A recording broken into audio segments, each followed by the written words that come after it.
This mooring field here was devastation. There were boats up in the mangroves.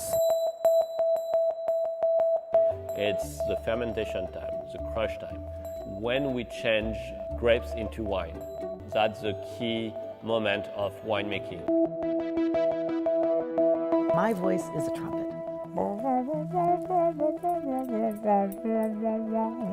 I don't know.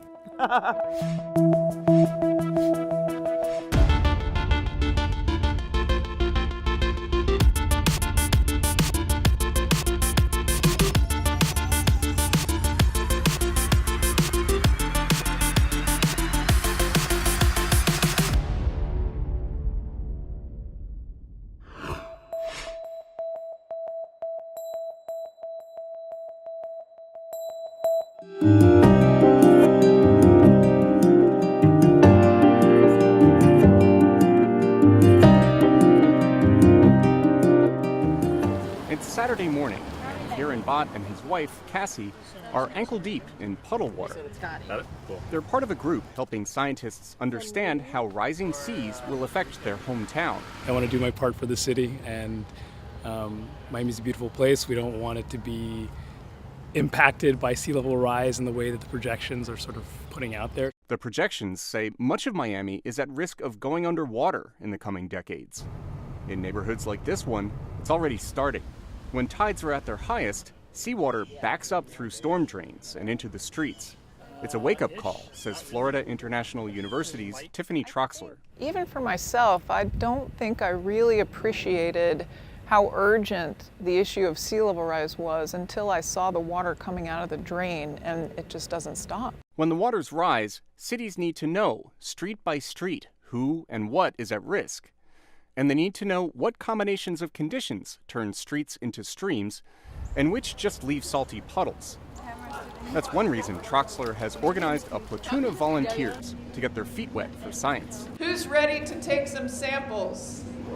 Yeah! Early this morning, students, teachers, and just plain folks gathered for donuts and training. See through the eyepiece what the salinity is. They learned a few simple techniques. Put the filter on the syringe. Then the citizen scientists fan out across the city, mapping where flooding happens and how much. And they sample for dangerous bacteria or chemicals that may be lurking in the floodwaters.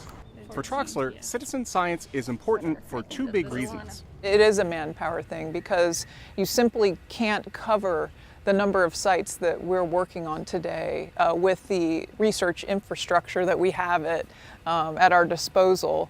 But I want to say that it's just as important to engage people in this way so that we can communicate the issues of sea level rise. Many don't know why the streets are flooding. It's an eye-opener for student volunteer Rosanna Oviedo. I've probably seen it, of course, but I haven't paid attention because I didn't know what was it about. The sea comes and get floating in the middle of the street. So yeah, now we know.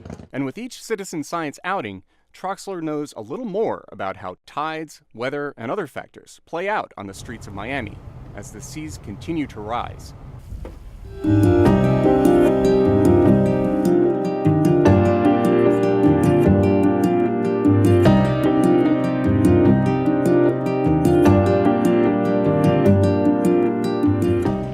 Hurricane Irma roared through Florida in September. Shipwrecks litter the Florida Keys in its wake. Rob Brumbaugh lives on a houseboat here. This mooring field here was devastation. There were boats up in the mangroves throughout here. Many of the boats were on their sides or upside down or on the docks. But Brumbaugh's marina was virtually untouched. He credits the ring of mangrove trees surrounding the docks. Even just a little bit of mangrove can make a big difference. It made all the difference in the world for our marina. I'm convinced of it. Brumbaugh is a marine scientist with the Nature Conservancy. He says mangroves' tangled branches and roots can offer protection from the more intense storms and higher seas that climate change is bringing. We know that mangroves provide a physical buffer. They literally wring the energy out of waves when the waves pass through them. And it's not just hurricanes. Mangrove roots hold the shoreline in place against everyday waves that can wash away beaches. That's just one reason Abad Milwani planted these mangrove seedlings at Miami's Rickenbacker Marina. It's natural protection against storm surge, it's natural protection against erosion. It keeps all of the sediment and the shoreline intact, and then once they're fully mature, they also provide, this really vibrant ecosystem for juvenile fish, crustaceans, birds. Tourists come to Florida to see the birds and catch the fish. Attracting tourists, building fisheries, protecting coastlines, Brumbaugh and the Nature Conservancy are working to show policymakers just how much mangroves will pay off, and that they're part of a larger network. That's also beaches and dunes, but it's also the coral reefs that sit further offshore. So it's a multi-layered sort of system of natural infrastructure that can actually protect us. Brumbaugh says their research is helping policymakers think beyond conventional concrete seawalls, especially when they fail in storms like Irma. It just shows the limitation of our typical sort of gray infrastructure. It's good to a point.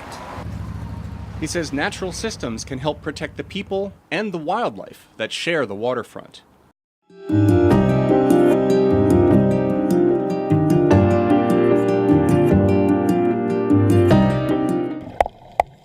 Off the coast of Miami, divers are staking twigs of coral to the ocean bottom. These twigs were clipped from the University of Miami's coral nursery. Scientists working to restore degraded reefs recently discovered that corals grow faster when they're cut into smaller pieces, says project manager Dalton Hesley. We can take a large boulder coral, fragment into a lot of small coin-sized pieces, increase their growth, and then fuse them back together to create a larger coral colony than we started with in a fraction of the time. Branching corals like these work especially well. Hesley says the lab started 9 years ago with 30 finger-sized fragments. We've turned those into over 3,500 in our coral nurseries. So that means any day of the week we can collect hundreds of these staghorn and elkhorn corals to transplant onto local reefs as a natural way to promote growth and recovery. The group has transplanted more than 11,000 corals so far. But those corals face the same warming oceans that are killing reefs in many parts of the world. Hesley's group does not want their efforts to go to waste. That's why they're working with their University of Miami colleague, Andrew Baker. So that instead of planting out the next set of coral victims, we're actually planting out corals that we think are going to be more heat tolerant in the future. Corals get their food and their bright colors from algae partners called symbionts. But when the water gets too warm, they lose the algae. These bleached corals cannot live for long. But, Baker adds, it actually provides an opportunity for corals to potentially change their algal symbionts and become sort of colonized by new types of algae that are maybe more suited to the new environment. Baker's lab is stressing out corals and selecting the ones that recover best. Despite having been really severely bleached just a couple of months ago, they've actually recovered really well, and you can see that they've started to grow new branches. The next step will be to plant stress-hardened corals on degraded reefs and see how they do. The team is optimistic that they can give the reefs a fighting chance, but they know there's only so much they can do. We can't rebuild every reef around the globe, so that's why education is the second biggest part of our program and our efforts. They recruit volunteers to help rebuild the reefs. They teach them about the need for global solutions to climate change, and they hope these citizen scientists will help spread the word. Steve Barragona, VOA News, Miami. My job, it's a blend of farming, of science and arts.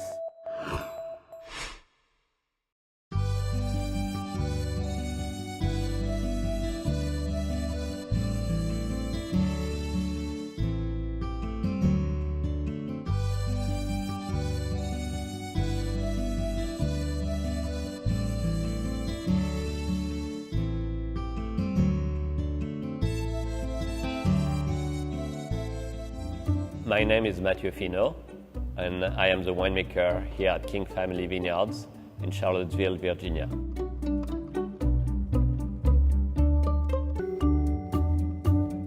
I grew up in northern Rhône in France, so in a place that's called Crozes-Hermitage. It's an appellation in France where we make wine. My father loved wine and always make me try good wine when I was a kid, and I really loved that. I feel like studying winemaking was a good link between my love of wine and my love of dirt.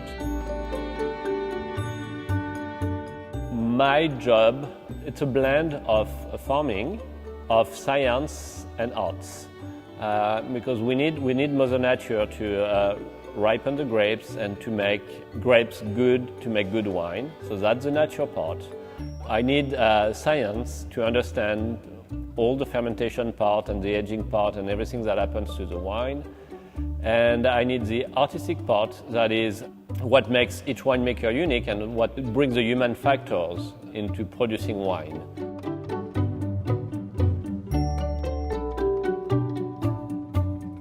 Harvest time, it starts here around late August and it's going to end up late October. So I've got 2 months and a half where my life's going to be crazy. That's the key moment of winemaking. It's the fermentation time, the crush time. That is when we change grapes into wine.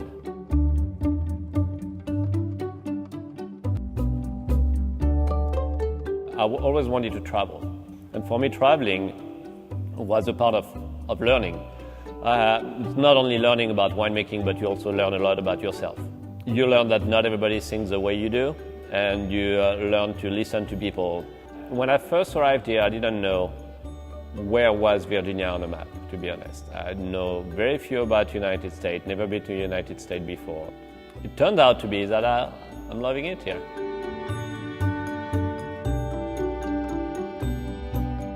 I think if you live with your passion and if you're passionate with what you do, then I think your life will be happier and then you get probably more smile on your face.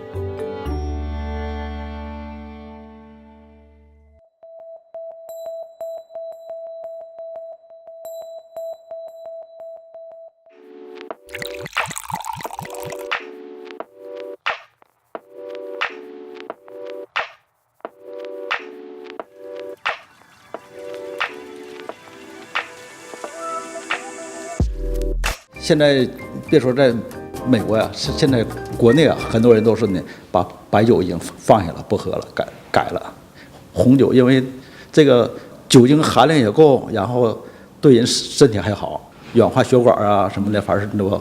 现在人也在随着社会的进步啊，也在变嘛。It's interesting because the Chinese market in Napa is the fastest growing international market that we have, according to the statistics from our Napa Valley, or Visit Napa Valley, our visitor bureau here in Napa Valley. China was the #1 international market in the Napa Valley last year.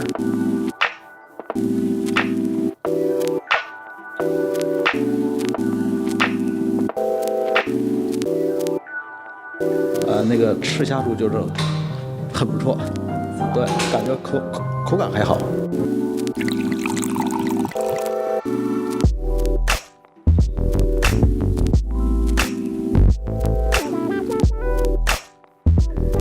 对我来讲是可以看到我们这一个专业，包括我的学长学姐还没有那么多的中国人，而现在和我的同级还有我下一届的学妹学弟们，他们人数是越来越多了。 在亚洲，尤其是中国，也是大家越来越有钱，所以这个也是一个特点。中国现在其实葡萄酒才刚刚开始，以及还有我们之前有很多葡萄酒进口，到现在我们有了自己开始建造很多新的葡萄园，葡萄苗还在生长当中，所以感觉是一个新生命的诞生吧。对，所以中国的葡萄酒还有很大的希望。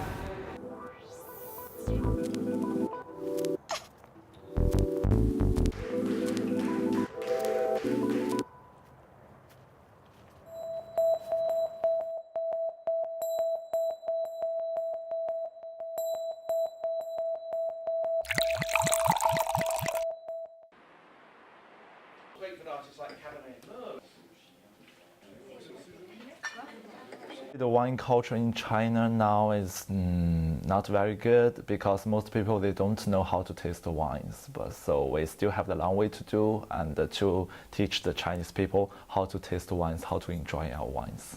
We'll talk about it in a few minutes. Two, there's a replacement. They want to go back home with the best practice in order to be able to produce the best wines they can. And probably in a decade or 2 decades, Chinese, some of them will be alumni of our programs, but Chinese people will be able to produce very qualitative wines at a large scale. For the young generation, they are more open-minded to the French culture and French wines, so maybe they knew much more better than the old generation. But for the upper class or middle class people, a lot of people, they want to consume wines from different regions like Orientally. They're trying to discover new things, and it's kind of a symbol of wealthy and luxury thing for them. Chinese people, like all the new consumer, they come with the books and they tell me, I want this one, this one, this one. What's important about it? The Chinese wine industry is developing rapidly.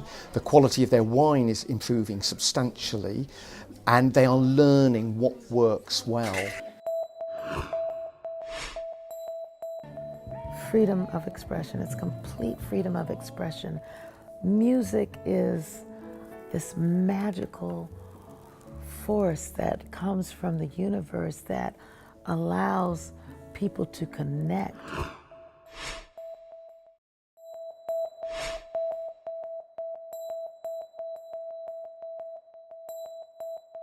I love trumpet. I love the trumpet. And my voice is a trumpet. I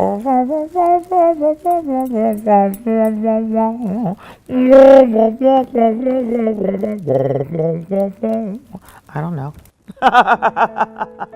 I made the grand proclamation to my parents when I was 7 years old. I'll never forget, like, kind of walking down the hallway in our house. I said, when I grow up, I am going to be an internationally known jazz singer, and I'm going to be well respected by musicians, and I'm going to live in Paris, France, and I'm going to buy you a house and a car. My poor mama. My mother shook her head a lot with me. She just didn't know what to do with me, you know. I tried to run away when I was 7, you know. I went outside and got one of those long branches off of a tree, and I made my little knapsack like a hobo. And I don't know where I was going. I just needed to go. I think that was a clue to the kind of gypsy spirit that I've always had.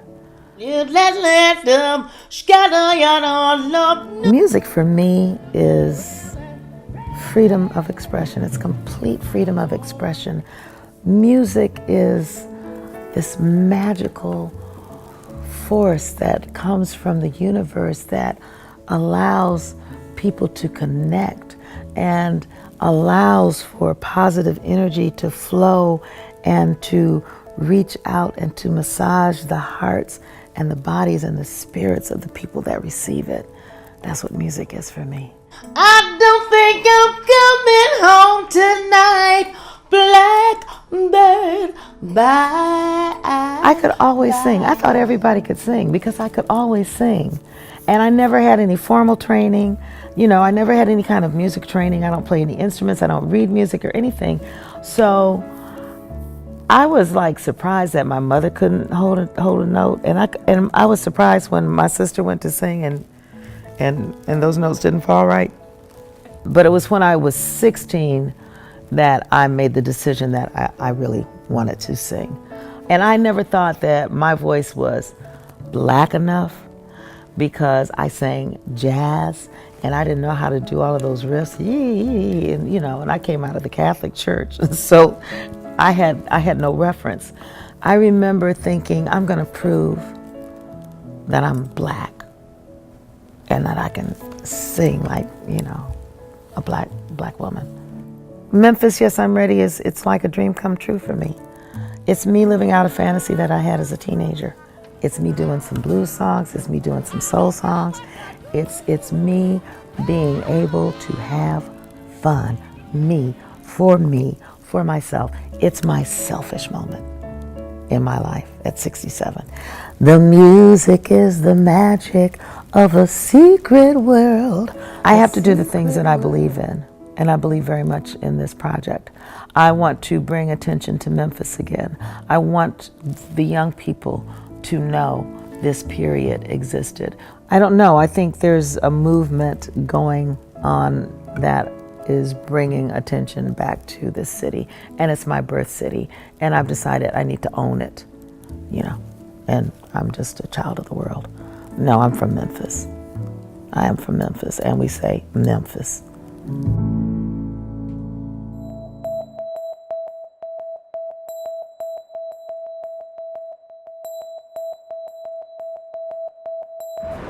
It's me. This guy, why? Oh, so ugly you are. The 2018 New York Taxi Drivers Calendar is out, and this year's international models from 7 different countries are looking to brighten your year. In its 5th year, the calendar's creators say 2018 may be their best edition yet, a feat of photography that requires considerable courage on an open set. There's people walking by and looking and taking pictures, so it is really amazing that the drivers sort of show up, and by the end of it, they're models. Models of every age, shape, and background. The 2018 pinup sheds light on a more intimate side of the diverse men and women behind the yellow cab wheel. Just in time for summer, you'll be graced by the irresistible gaze of Dan, along with Mr. September Hassan, who likes to have his cake and eat it too.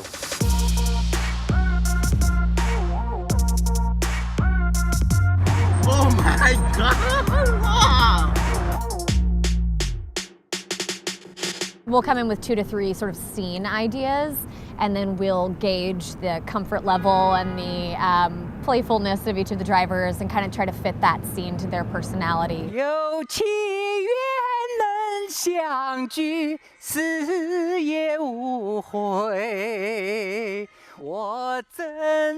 Some, like the self-proclaimed karaoke king, coverman Alex Wong, are born stars, even if they're only a little famous.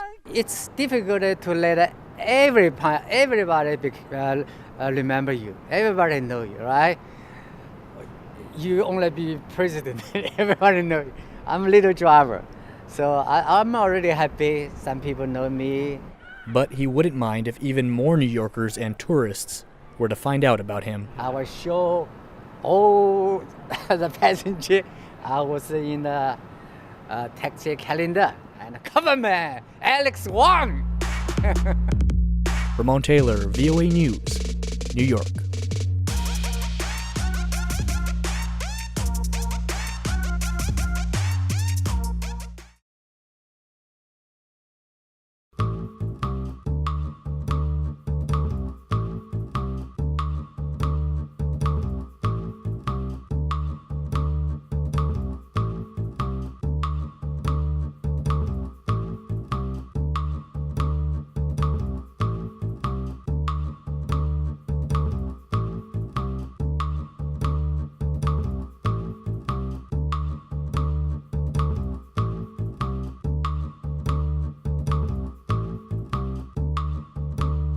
This project was for me a perfect excuse to get to know the city better and get out there and discover what's going on around me.